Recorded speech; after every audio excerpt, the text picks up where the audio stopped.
Mus'ab ibn Oumair, in the heart of Mecca, in one of the richest and most luxurious homes, a young man named Mus'ab ibn Oumair was born. He was known for his beauty, elegance, and charm. His mother, Hunas bint Malik, was one of the wealthiest and most powerful women in Mecca. She pampered him endlessly. He wore the finest clothes, used the most expensive perfumes, and lived a life of luxury. The people of Mecca would say, "We've never seen a young man like Mus'ab in beauty, grace, and style." Yet despite all the comfort and praise, Mus'ab's heart was searching for something deeper: truth, meaning, and purpose.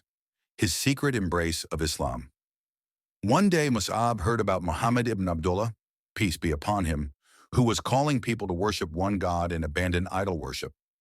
His curiosity grew, and he discovered that Muhammad gathered with his followers secretly in Dar al-Arqam. Mus'ab quietly made his way there and sat in the gathering, listening to the Prophet's words. What he heard touched his soul, words about truth, justice, paradise, and mercy.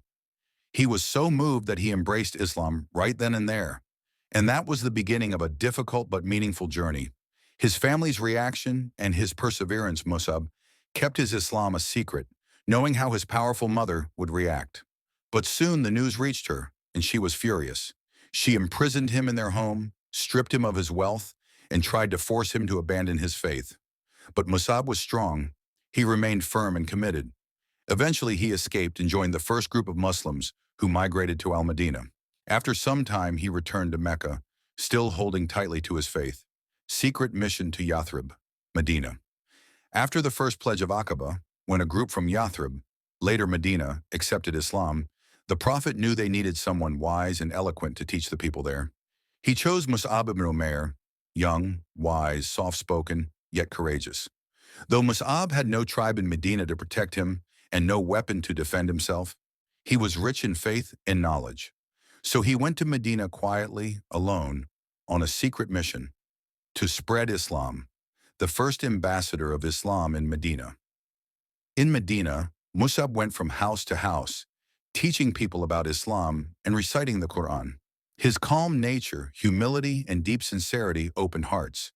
Some of the most influential people embraced Islam through him, including Asad ibn Zurara, Sa'd ibn Mu'adh, and Usaid ibn Hudayr.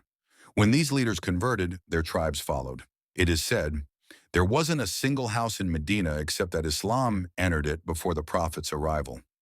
Mus'ab became known as Mus'ab the Good, Mus'ab al-Khair, because of his noble manners and gentle character.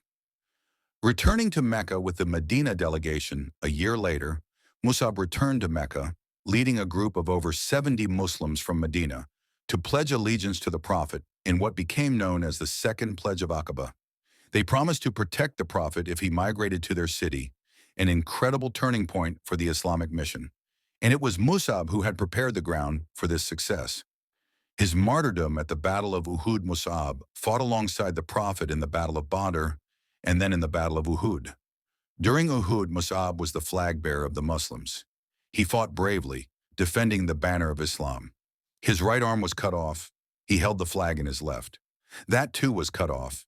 He held it with what remained of his arms, refusing to let the flag fall. Finally, he was struck down and martyred.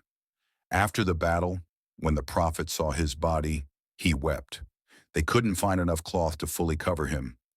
If they covered his head, his feet were exposed, and if they covered his feet, his head was exposed. The Prophet said, "Among the believers are men who stayed true to what they promised Allah." Quran 33:23. Mus'ab ibn Oumair gave up luxury, wealth, family, and life itself for the sake of truth. His story is a legacy of courage, sacrifice, and unwavering faith.